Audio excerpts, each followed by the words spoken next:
Yeah. We're recording. Yeah. We're live. I think I did everything right this time. Well, we'll see. If it's just me and you live. talking, we'll know. We're live. I'm in here. Tyler, start talking about something. Episode 4. Tell us about episode 4. Sorry we're late. It's all Bill's fault, but he's got a good reason, and I'm sure. All right, let me tell the story. Let me tell the story why I'm late. Oh, okay. I'll tell the story first, okay? So perfect. I see some people are jumping on here. I am late. Let me give some people a second to jump on. Hold on a second.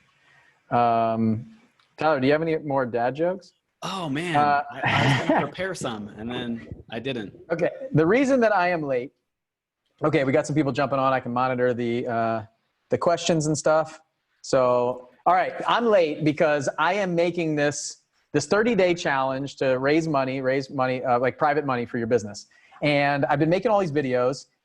I'm getting ready to go on vacation. I go on vacation on Saturday morning, and I've got a beta test going through right now. So I have 2 7-figure runway members going through, and I have 2 7-figure altitude members going through this challenge that I'm making. So we're launching this challenge here. Like, you won't even find out about it till Friday.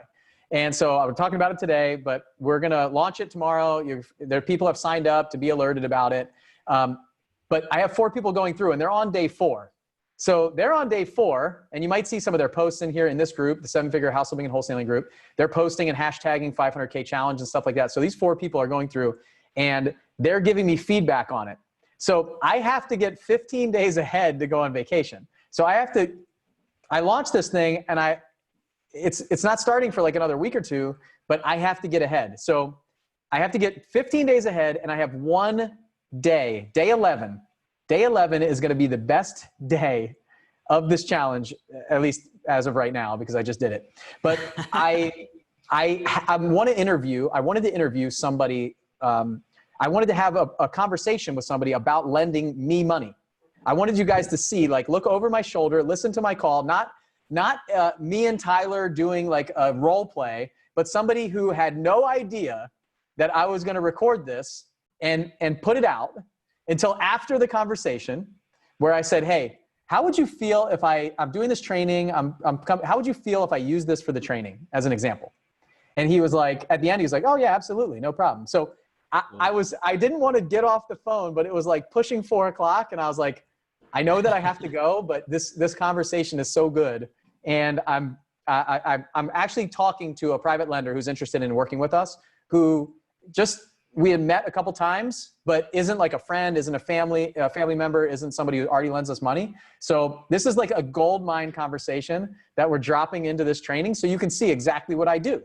And it's awesome. So I think that's worthy of me. So anyway, cool. if you're on this call right now, is that exciting? If you're watching this, like, is that something that you want access to? Do you want to listen to that? It's like a 40-minute conversation with me going through my entire process of how I talk to a brand new private lender. I have no idea how much money he's working with. I have no idea what he does for a living. I have no idea about his background, his goals, all that stuff. So it was completely unscripted. Like, it's like you have a camera in my office watching exactly what I do, what I say. And at the end, it looks like we will work together on pretty good terms, like a win for him and a win for us. So he gave me permission to use it. It's Awesome. It's downloading right now. That's why I'm late. So I'm sorry, but I will tell you, this is going to be gold for you going forward if you join the 500K challenge with us. And Bill, before we were talking, our process is probably pretty similar, I would guess, like just what you're saying and kind of our outline and talking before we went live. So guys, this is how the pros do it. Like, if you want to know how to raise 500K in 30 days, which is crazy, by the way, but it totally can be done. So I know that we follow the same process and the same system, but what a cool thing, man. I'm excited to see it. We raise a ton of money, and I told Tyler that I would send it to him. I told Tyler I'd send it to him right now. So I was like, watch it. I was like, dude, you got to watch this. Like, and give me some feedback and tell me how it went, because awesome. This was the only one stopping me from going on vacation. Like, if you've seen my personal Facebook posts on my page, it's been like, hey, is anybody interested in lending in real estate and wants to have an educational conversation? Right. I'm just like, come talk to me. I want to record it. We'll talk through the process. And at the end, I don't even actually have an opportunity for you. Like, I just want to use the recording. But I couldn't say that. I couldn't say like, hey, come jump on a call with me. I'm going to record it and I'm going to use it for training. Is that okay? Okay. Yeah, that's okay. All right. Now let's have a conversation like you don't know that you're being recorded and we're going to use this for something else. Like, no, it's like telling a seller, hey, I'm going to record this. I'm going to go play it at an event that has 1,000 people in front of all of them. Is it cool if I just record it and then we'll have a conversation about your deepest, darkest fears and your struggles and all the problems that you're having? Like, oh yeah, sure. So it was, it's awesome. First of all, William, if you're watching this, dude, thank you so much for allowing me to use it, to put it out there. Yeah, it's awesome. And I think, and he was like, man, you educated me a ton on this call. He's like, I know this is going to be valuable for everybody that listens to it. So yeah, why not? And he shared some of his income, some like all that stuff. So really cool. And yeah, we do have a very similar process and we should. Like we learned together, we went through it together. You probably just stole everything that I do already from the mastermind. I just said that to you. Yeah, but we know that that's not true. Yeah, right. That's funny. So, but I'll tell you, when you rate, it's the whole premise of this 500K challenge is that if I could go back 5 years to where I had never raised $1, I didn't have the education and the knowledge and the information, the mindset that I have right now. What would I do? Like, how would I teach how would I go back 5 years and how would I teach my old self what I know now so that that person, like the old Bill 5 years ago, like the old Biff, right? The old Biff could get the almanac, right? And he could raise $500,000 in 30 days just with the knowledge. Like, I don't know money. It's not like, it's very easy for me to say right now, take away all my money right now and I can go out and raise $500,000 in 30 days. I could probably do that today or tomorrow. And people used to say that to me and I'd be like, yeah, right. Like, it would take you months or years. Like, I really think that I could get on a live call in one day and raise $1 million. Just start the clock. I'll make phone calls and I can raise $1 million and at reasonable rates. So that's easy, right? Take away all my money but now I have the knowledge. But what if I didn't have the knowledge or the money? So if I could go back and teach myself that, and that's what the setup is. 30 days of teaching myself or you exactly what I know and how I do it and go through all the process. And get this, every single day, not spending more than an hour or two max. So this isn't an 8-hour, 10-hour a day. The videos are somewhere between 15 minutes. Max video so far is an hour. And most of them are that 10, 15, 20 minutes with assignments and missions and stuff like that to go do and build off of. So you're building the foundation. You may raise $2 million. You might raise $0, but get the knowledge. You might raise $100,000. So it's not a race to get to 500,000.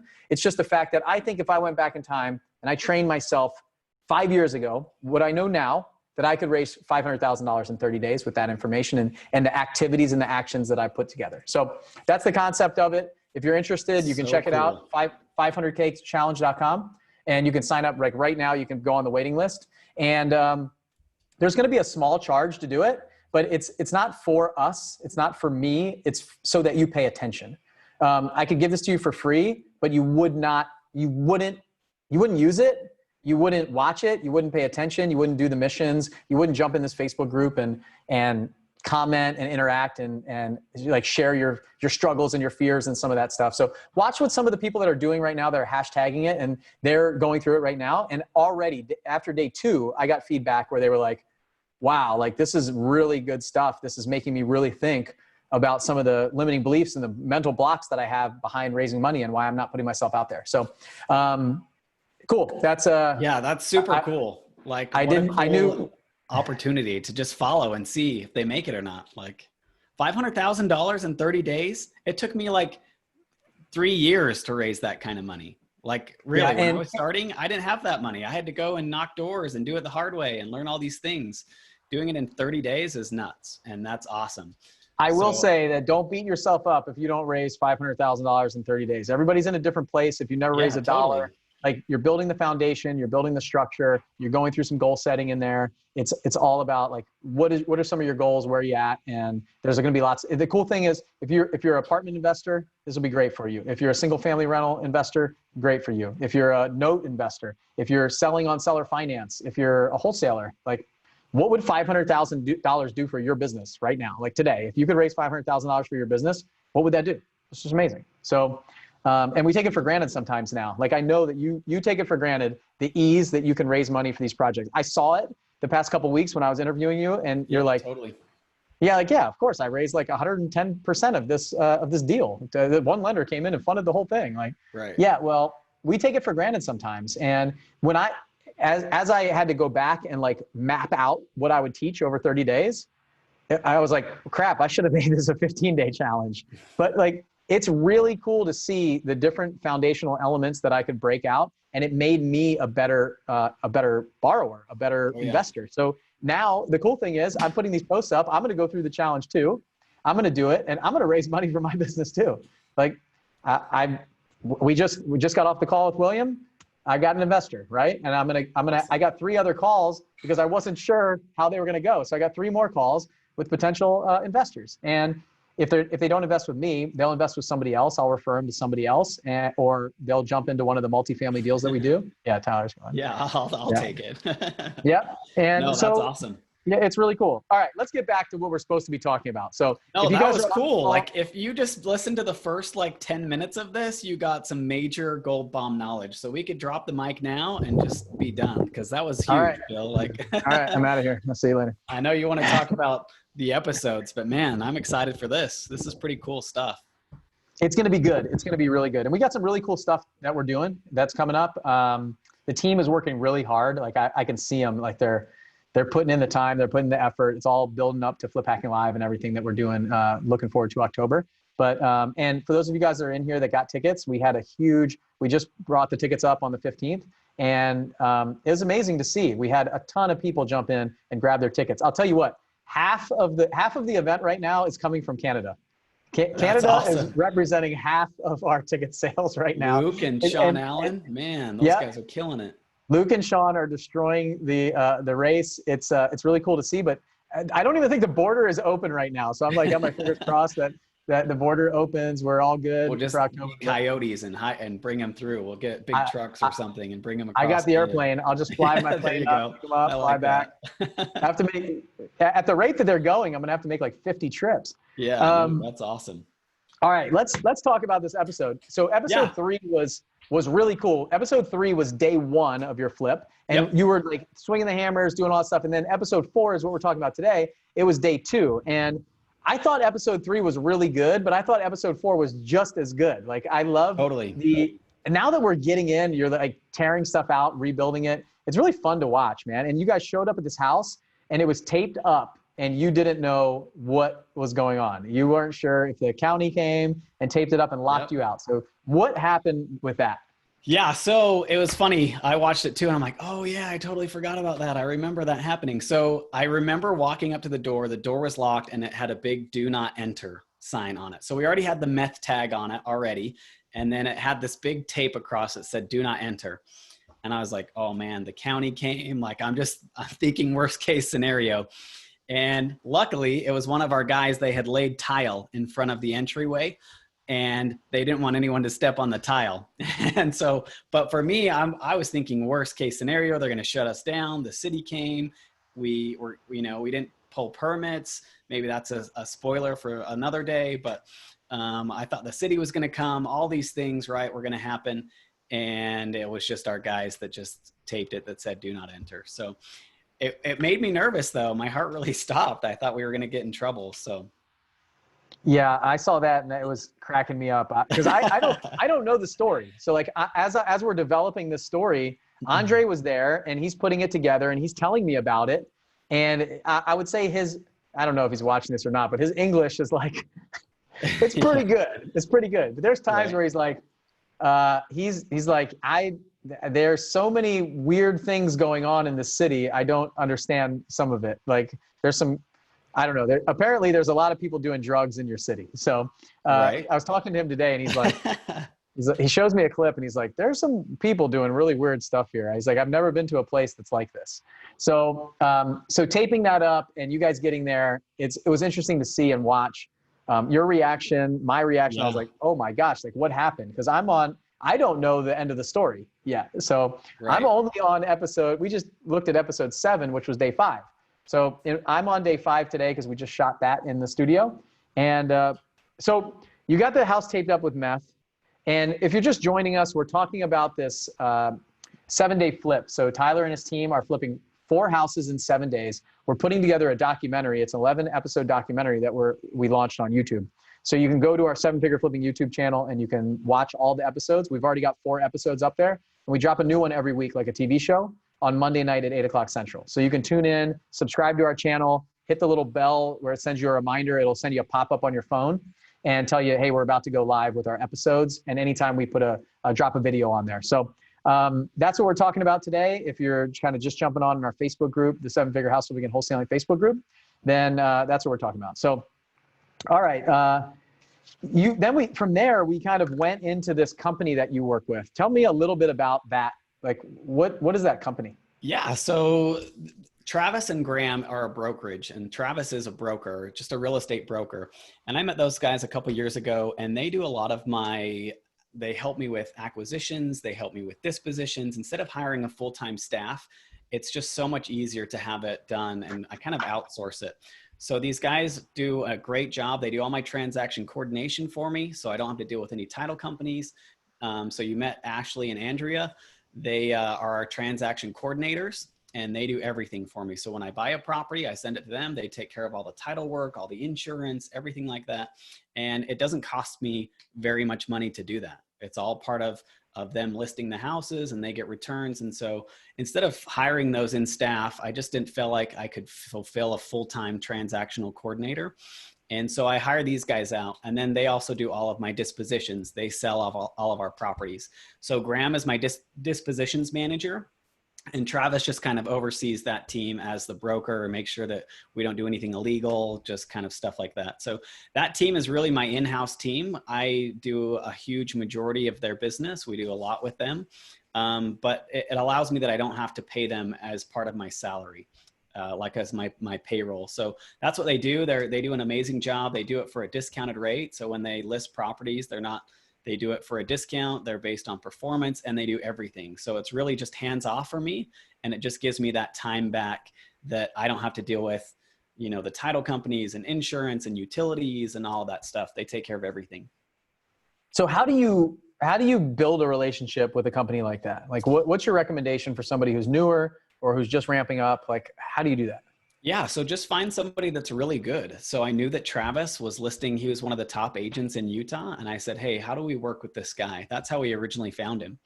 And I wanted producers. I wanted someone that could give me results and that was going to do it, and that wanted to bring my volume that I was doing and say, hey, look, how can we work together? You're a high performer. I want to be a high performer.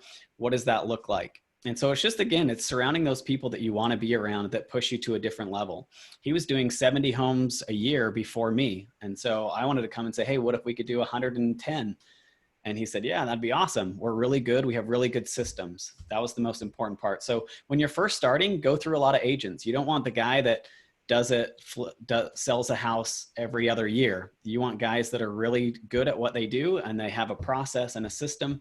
And that's who I was looking for, is those type of people that, hey, you've already got a system that can plug into my system, and we can just make each other better. So with that relationship, what I found is if you can find like a win-win there, right? Like find what they want, that he wants to grow his, the number of deals. Yep. and understand like how, not to say how they make money, but what incentivizes them to do that. And what I found with realtors specifically is the more signs that they can get in yards, the better. So it increases their status a little bit for the number of deals that they've done. They start getting on other lists. They start getting more calls in. They can represent the buyer. Like, I look at realtor signs as like a really expensive business card, right? The more signs that realtor can get in yards all around the city, then the more phone calls that they're getting, the more people that are calling them or if they're seeing like 3 in a neighborhood, they're going, oh, this must be the person to go to. It is like pure, like free advertising for them, basically. So as a flipper, you control that. You control the number of deals that you're doing, the number of signs that realtor can get in yards, and that relationship can become important. So if you could start picking like a realtor that does more business and more volume as you start having more yards to put signs in.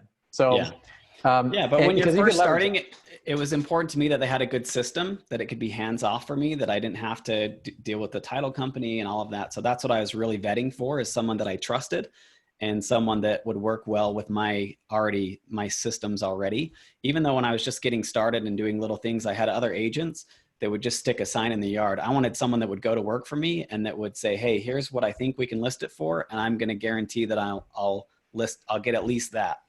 And so I just wanted guys that would go out and fight and negotiate and just make sure that they would give me the best bang for my buck, because they pay for themselves, and a good agent should totally pay for themselves. And so if they're out there negotiating and doing deals for you, the increase on what you're going to get, that should cover their cost. So, and these guys do that. They perform at a very high level. They just make it super easy for me. I don't even have to show up to the title company anymore. They just take care of everything. So it's awesome. And did you pay more in the beginning, and then as you started doing more Yeah. volume, you adjusted? Yeah. And I did it on a tiered system. So we had a high, low, or a high, median, low ARV. And so whatever they would hit it at, that's what I would pay them on a tiered system. So if they got me asking price or above, then I would pay them a higher percentage. And then if they didn't hit that, or we had to do a price reduction, then they would take a commission reduction as well. And so that's how I started negotiating with them. And then if, hey, we have to do 2 price reductions, then I'm only paying you 1% instead of the 3. And so I would just kind of work it with that. That's a good negotiating tactic. That you're right. They control, hey, look, you can have as many open houses as you want. You can stick a sign in the yard. You can get all this free advertising from me, and you didn't have to go find the deal. I'm bringing it to you. So you're adding a lot of value to them, and in return, they should be able to add value to you. Cool. Yeah, I've seen the same thing. I really like that, because this company is also helping you with the ARV. So it's not like you're saying, hey, this is what I'm going to be listing it at, and if you have to drop the price, and then you're blaming each other, now you're on the same team, because Yep, totally. you guys are working together for the listing price. So they're willing to say, yeah, if we drop the price below that, or if we get that or above, then we get paid this. If we have to drop it down, they're taking just as much responsibility for that as you are. So it's pretty cool. Yeah. I haven't heard that before. I think it's great. Hey, if you guys are jumping on our live stream on Facebook and you have some questions for Tyler or myself, just drop it in the comments here. And you can throw if you love what Tyler's talking about, throw the like button, the little hearts for him or whatever. But if write some comments in there and questions and stuff, and I'll ask Tyler. I'm monitoring that. So whatever you want to talk about, we're here for you guys. Yeah, so I'm just going to go through the episode, and we're going to talk through a couple of the questions that I had. And we got some questions that got emailed to us, and some people that commented on the YouTube channel, the 7-Figure Flipping YouTube channel, while it was live. But if you guys have anything while we're on here, just drop them in the comments. I'm watching it. So next, you kind of like walked through the members and went through kind of like a punch list with the members. So you have a couple members. You went through a project that was on the market, and then you went through a project that was just about to hit the market, and you were doing like a final walkthrough. So what's the importance of this punch list that you guys use?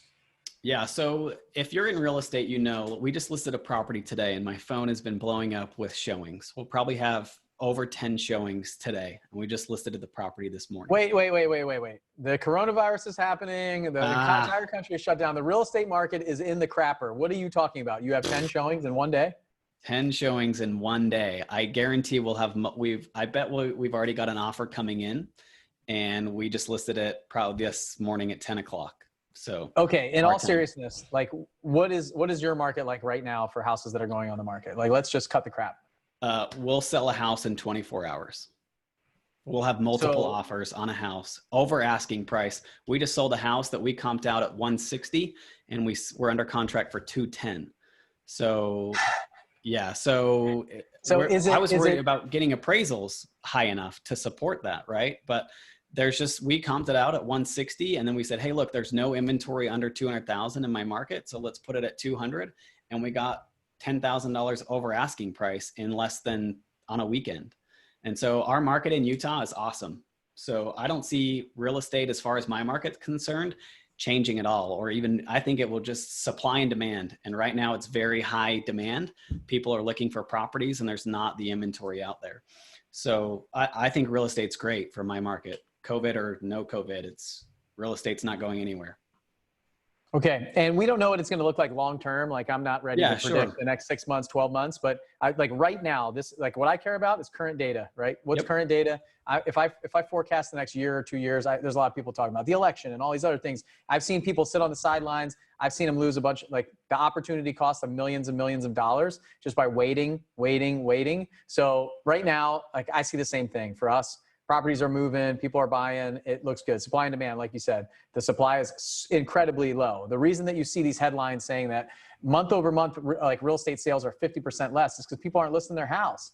And when you have a property that's vacant, that's fixed up, that's nice, that's clean, that's ready to move, then you got eyes all over it. Like people are still need to move. They're still moving, they're still buying houses, they're still looking at houses. So, and every market's different, but I just want to give a cross section of ours, right?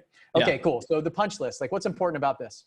Yeah. So anyways, what my point in that, getting 10 people showing it. So the market is strong in Utah. Where I'm at, the market is very strong. We'll have 10 showings today. We'll have it under contract. So, but the best buyers are going to come that first weekend. So for us, we want to make sure that our properties are perfect when we list it. You don't want to have little ticky-tack things that still need to be done. Plate covers aren't straight. The dishwasher doesn't work. The microwave's not plugged in. All of those things are on our punch list that we want to double check. The front door, your very first impression of a house is the front door. And we just had a house and nothing ticks me off more that you try and open the door and you got to put your shoulder into it to get in the house. That sets a bad impression that if the front door doesn't work, what else are they hiding? And we just don't want to do that. We want to make sure that these 10 people that are going to go and see my house today, that they get the best feel, that they feel like, yeah, this could really be my house. And so that punch list, when you flip a house, Bill, and you know this, you're so into it that sometimes you just can't see that you can't even see that that isn't working, right? I didn't even check the dishwasher. I'm just super glad that it's installed. But buyers are going to come in and they're going to test the dishwasher and they're going to open the microwave and they're going to do all these things and just get that feeling for it. So because our guys are so knee deep into these projects that they miss some of those little things. So I want to have several separate eyes come through as a buyer would see these things and fix those things. So the buyer's not checking off, oh, I need to do this and I need to do this and I need to do this and spend money here.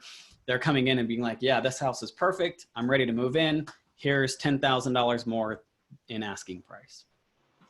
That's the punch list. I think the biggest thing is when I see is you've got a contractor that says the job's done, right? Yep. And they don't look at the little details, the little things that the buyers are looking at. And when a buyer comes into the house with a realtor, the buyer is going to say, this is a house that's been flipped. A flipper did this. They have one of two options then. I love HGTV. I love people that flip houses. Right. I love making other people a whole bunch of money. It's going to be great. Or they go, what are they hiding? You know? Yep. And it's pretty rare that somebody goes, oh man, a flipper is the best thing in the world. I'm so happy to have bought a house that's been completely renovated by a flipper, right? They're going to make profit. Yeah. And so it's interesting dynamic. So now what they're doing is they're starting to walk around, and when they see different things, then they're going to go deeper, like the next level. So they see, even if it's just cosmetic issues and things that are off, and just that, they'll just keep peeling back the onion. Now they want to look a little closer. And now they're going to start to inspect the tiles, and everything's got to be, and what they're expecting is a brand new house, not a renovated house. This is an old house that we fixed up, and we have done it safely, professionally, done it really well. But it's still an older house that we fixed up. Like there's going to be things that are going to break over time, or some little minor imperfections, right? So what you want to do is you want to make sure that this house, when they walk into it, they're not seeing those glaring errors. They're seeing their house. They're seeing where they can put their furniture. They're seeing all this stuff. And we're going to talk about staging in a minute. And I think that's a really big part of it. And when we do, I'll mention a couple of the other things and reasons why I like to do that. But they're looking at, you want to make sure that those huge glaring issues are not there. And without a checklist, there's going to be something that you forget.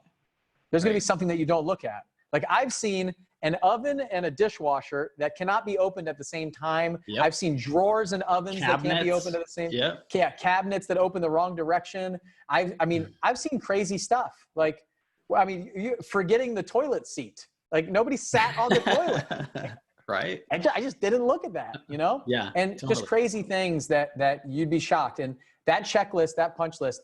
And the cool thing is it's automated, it's systematized. There's a system, right? You have to check it off. And so I thought it was really cool going through that, because a flipper has to, like, you as the renovator, the owner of that property, you have to look at things like a buyer would look at it, not like the contractor does. What I found was, like, my project manager and my contractor were like, the job's done. Like, yep. Yeah, but like when a buyer walks through here, they're gonna have issues with this, and they're like, what are you talking about? This looks great. There's nothing wrong with that. It's totally functional. Right. It's functional, but it's not pretty, man. And believe me, they care a lot more about pretty most times than exactly how you did things to code on the construction side. Totally. So I think this is cool. And you guys gave it away. We offered it up. If you guys want it, Tyler's punch list, completely invaluable. Our members flew out there. They're walking through it. I could just see the look on their face. They got the goodies. They got like a folder full of stuff, and I could just see them how excited they were. A swag bag. What's that? A swag bag, but it was all construction swag bag. Yeah. But you can go to sevenfigureflipping.com/punch list and get Tyler's punch list. So again, like, we're not charging for that. Tyler's not charging for it. He gave it to all of us. It's amazing. So go to sevenfigureflipping.com/punch list and you can get it.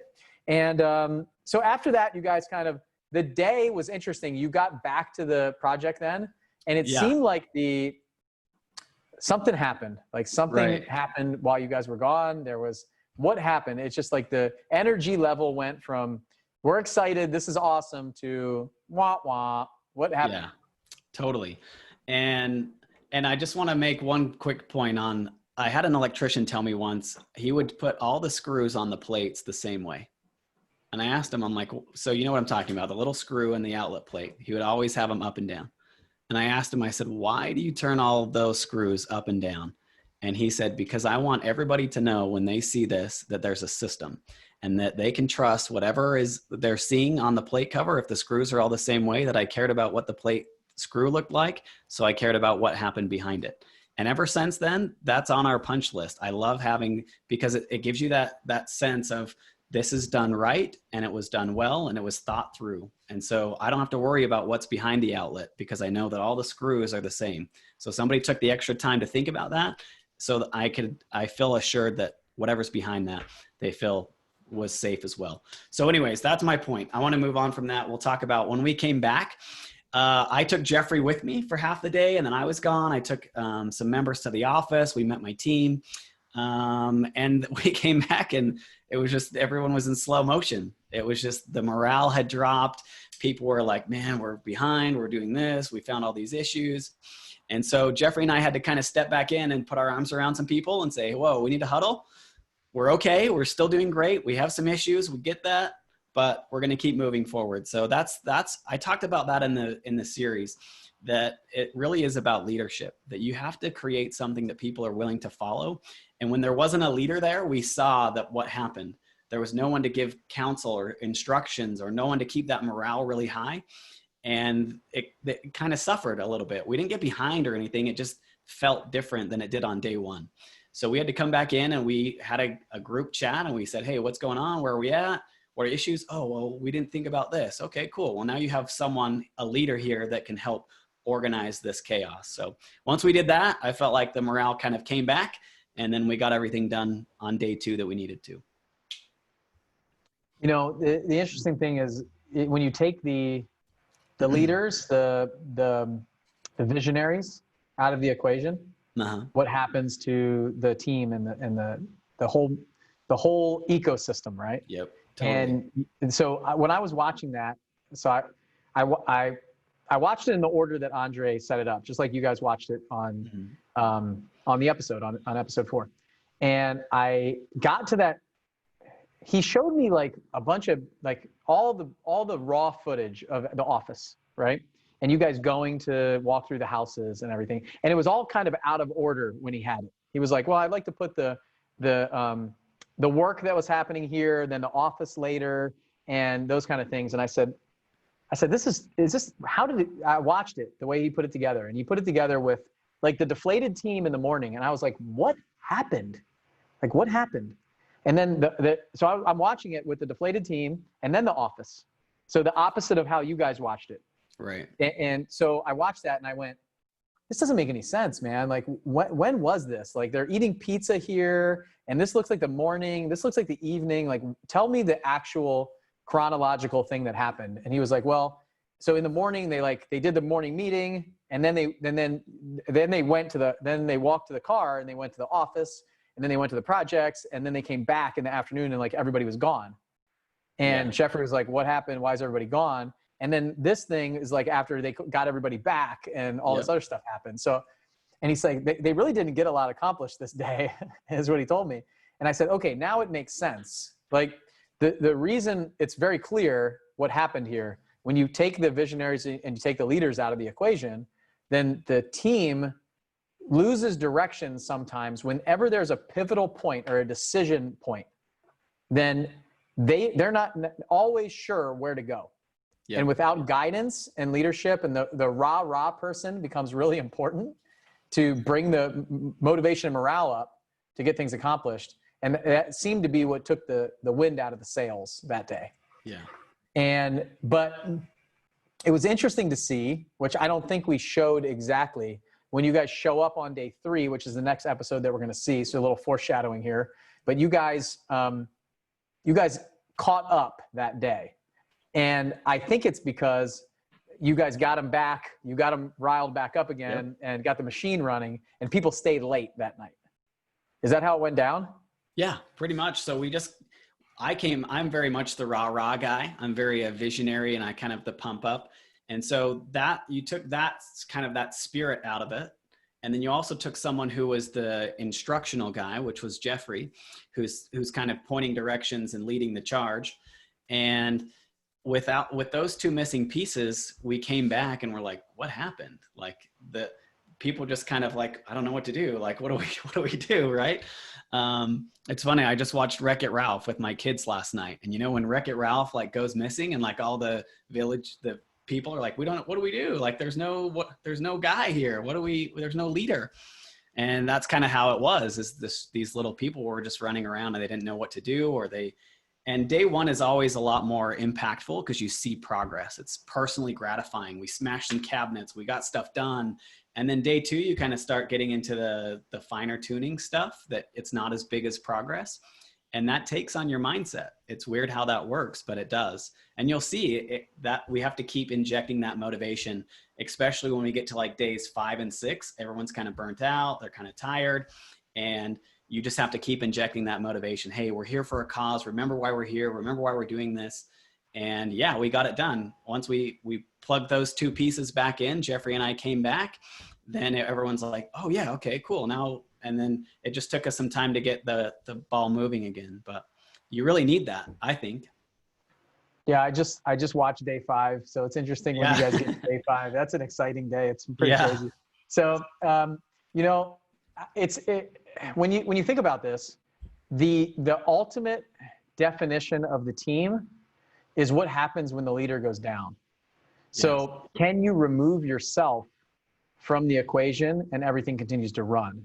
So I feel like that's the next level of where you guys go. Is can I actually unplug myself from this and it stays the same? Because that's what I've seen. That's the real challenge. So I've seen a lot of people try to hire a COO and remove themselves from the equation. And what happens is when the visionary unplugs from the equation, that you find out that you are the epicenter of everything that's happening. Things are actually running through you, even though they're not physically running through you. Right. It's that emotion, it's the culture, it's all the things that visionary or leader is doing in the organization, that when they try to remove themselves, they struggle and the team just can't keep up. So like, I don't know, use a quarterback, for example, in an NFL team. The quarterback goes down, the backup comes in and morale just drops, right? And so trying to figure that out, like that's the one thing that somehow I was able to manage to get right in my company, that I can actually unplug from it. I've seen Andy McFarland do it. I've seen a couple other people do it. And that's like the true point where I think that you've made it. And that's like the next level of where you go. So totally. It was interesting to watch. I think Jeffrey could have done that. Like he's shown that he's done that before without me, but I'm just there to kind of keep that rah and that mentality. Because Jeffrey's shown that, hey, look, guys, let's bring it back together. Let's figure it out. and they still got stuff done. Don't get me wrong. Like when they left, it wasn't all everyone mutant. Yeah, we had mutiny, right? And everybody left, but they still got stuff done. We could just sense that morale just wasn't there. And so we just had to bring them back a little bit. And Jeffrey did a good job at that and said, hey, what's going on? How can I help? Let's fix it. And then let's keep the ball rolling moving forward. And so we got everything done that we needed to. For you. Yeah. That was going to be my next question for you is like, what is it? Was it because was it because of the mastermind members that you actually went and took that half day to show them around that you wouldn't normally have done? Like, what is typically your role in this project? Are you on site every day, all the time on these projects personally? No, not at all. And so the idea even came from Jeffrey. It wasn't even my idea to do it in 7 days. So he did all of that. And the first one, I was there for maybe about an hour. The second one, same thing. Third one, same thing. I was there for about an hour I was the pizza guy, and I would run to Home Depot once in a while. And I would do the morning pep up and the nightly close, and I'd do a Facebook Live and let everybody know, hey, this is what we got going on.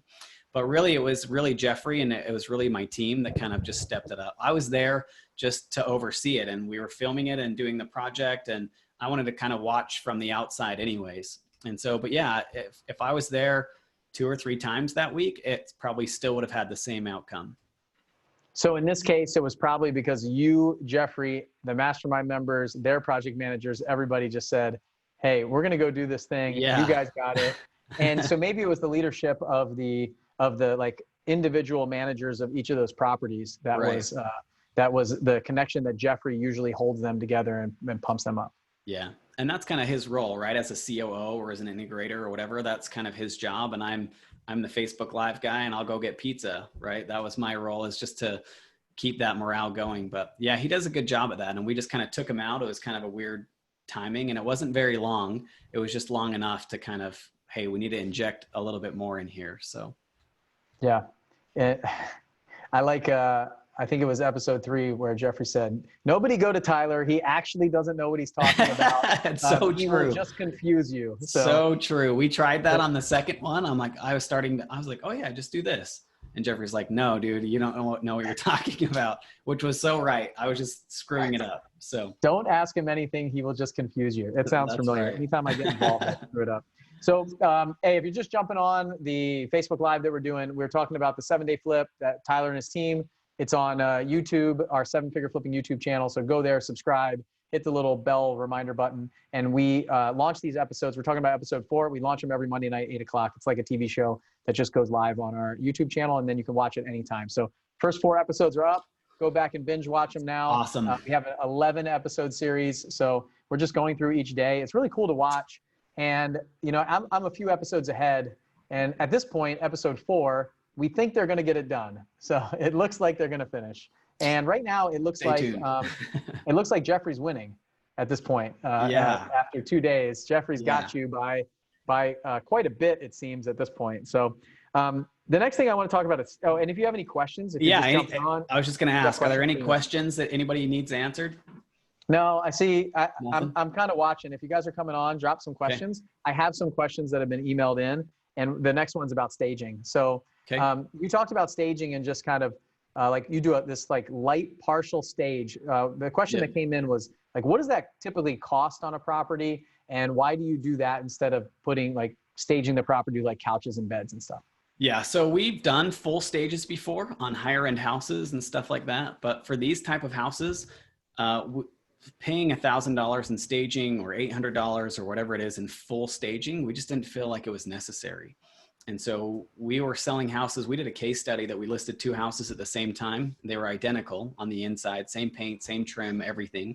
We call it soft staging, which is towels and fake plants, and we hang a few pictures, and we put a tree up, and we put a kitchen plate in and a shower curtain. And that's really what our soft stage is.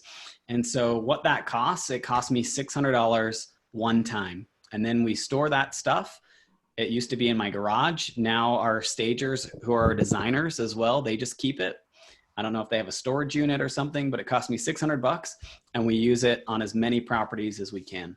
So they'll go to like TJ Maxx and buy clearance pictures and fake trees and a cactus, and some hand towels, and they'll put them up just so it adds color. It feels like it's a home. It's not just four walls that have been painted. So it kind of gives it that character, a little bit of color. And for us, we're in such a hot market that, like this house that we talked about earlier today, we'll get 10 showings on it.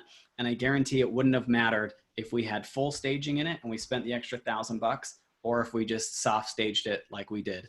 So we'll still get offers on it. We still do a really good high quality product.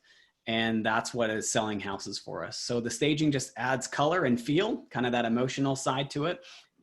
But yeah, we felt like it was just a waste of money to do a full stage. But Yeah. and it depends on your market, right? And it depends on what houses you're selling. If I had $1 million house, I would probably stage it.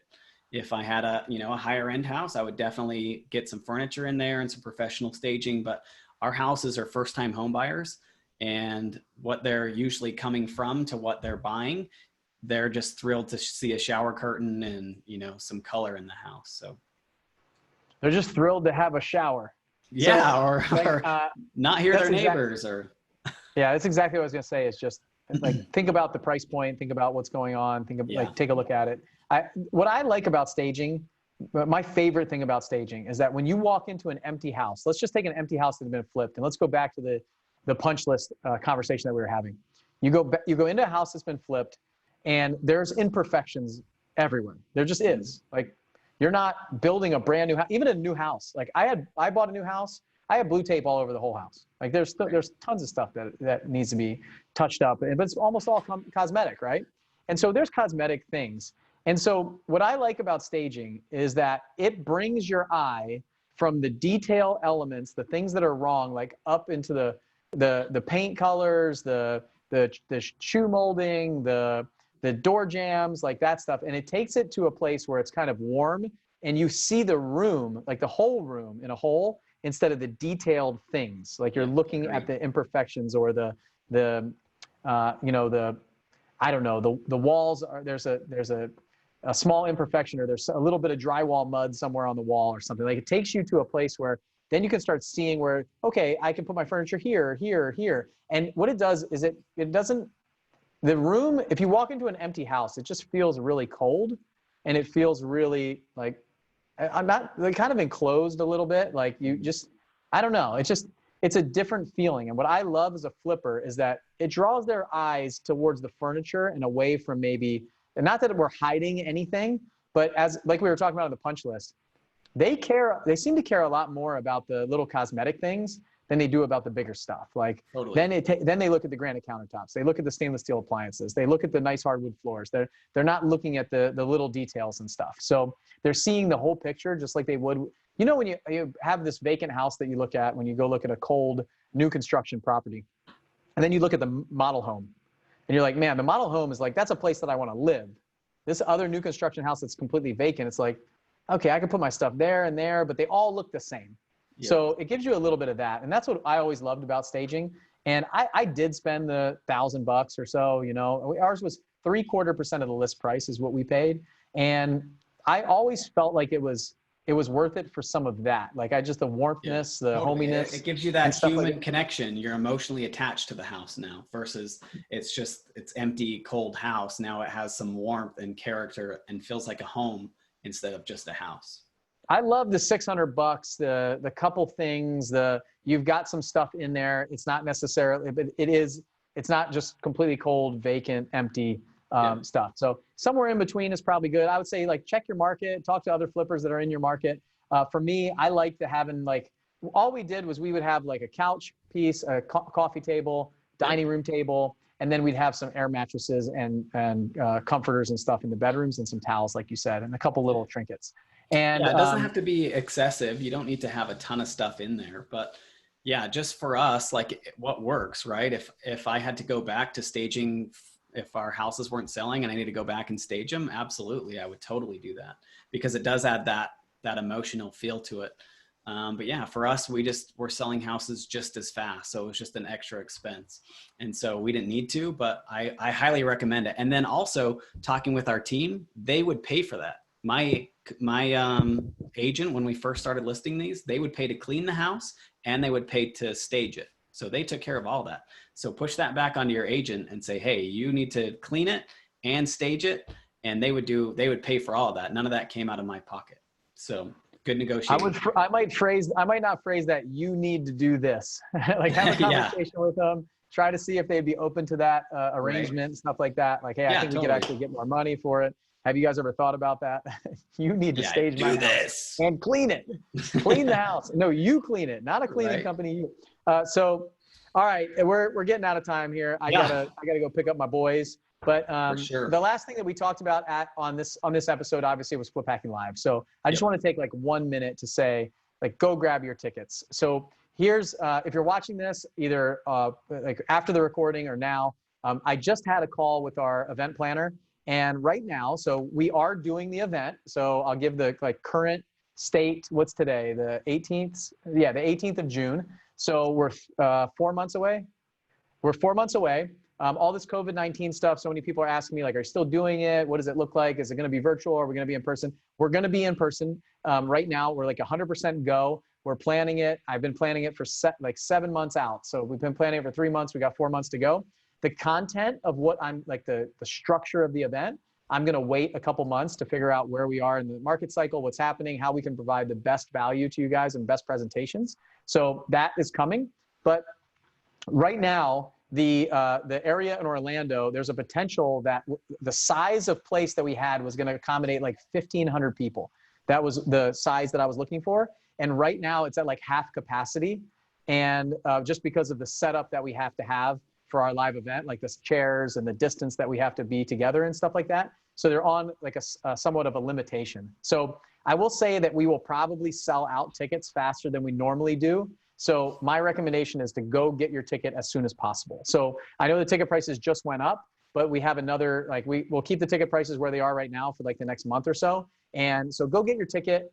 We got a lot of things going on. If you want to see what it's like, just go to fliphackinglive.com, or you can use the link in the description here, 7figureflipping.com/live, and go check it out and see if it's something that you're interested in. If you have any questions about it, just comment in here, ask about it. So many people inside this Facebook group on our YouTube channel have been to our events. They've been to Flip Hacking Live. They've been to our mastermind meetings. They know how incredible it is. This will be a life-changing event for you. So check it out. I highly encourage it. I know that you all want to get out of your house. I know that you want some human interaction. Like, I am going to have a t-shirt that says, yes, I'm open for hugs and handshakes. And I can't wait for our July event. We have an event in 1 month here in Nashville. That is our mastermind event. We're doing in person, which is amazing. And then right after that, we'll have Flip Hacking Live. So come check it out. Come join us. It's so much fun. We're going to have some incredible speakers. Tyler will be speaking. I'll be speaking. We have a bunch. We'll have 20 different speakers there. I hire some motivational speakers, some big name speakers to come in and present for all of us. And it's like this kind of stuff. Like, we don't hold things back there. So, yeah, and I'm a testament to that. I went to Flip Hacking Live and my business was struggling, and it really changed my business. Like, it really changed my life. And then within a year's time, I was speaking at Flip Hacking Live, and my business had totally changed from that first year that I went to Flip Hacking Live. So, man, if I could give you a better testimonial or anything like that, because it really is the best event. If you have any, I don't know, like you have any idea that you want to get into real estate, this is the place that you need to be. It's the greatest people.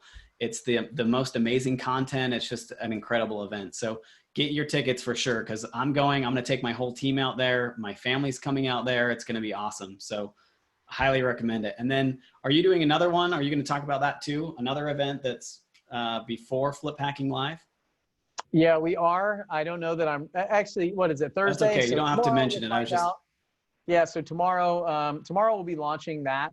So before I move on, Perfect. Andrew, you have a ticket. I saw that you bought one, and we are not moving the event to another hotel. It's at that hotel. It's in Orlando, October 15th, 16th, and 17th. All that stuff's good. I'm not moving anything. Nothing has to be changed. But I'm just not sure about the capacity. I'm hoping that by the time October comes, that they open up the capacity again. We don't have to like skip a seat between us and stuff like that. That's what's happening right now, is as they start anything happens, we might like contract the size or be able to expand the size. So right now we're operating to about like half the capacity that we thought we could. I suspect as we get closer, they'll start opening it up again to no restrictions, but that's what the event space looks like right now. So get your ticket before we max out. We may open up to like twice as many, like a bigger capacity than we have right now. But right now we're operating to like about the same size that we had last year, like 600-700 people, something like that. So it will sell out though, right?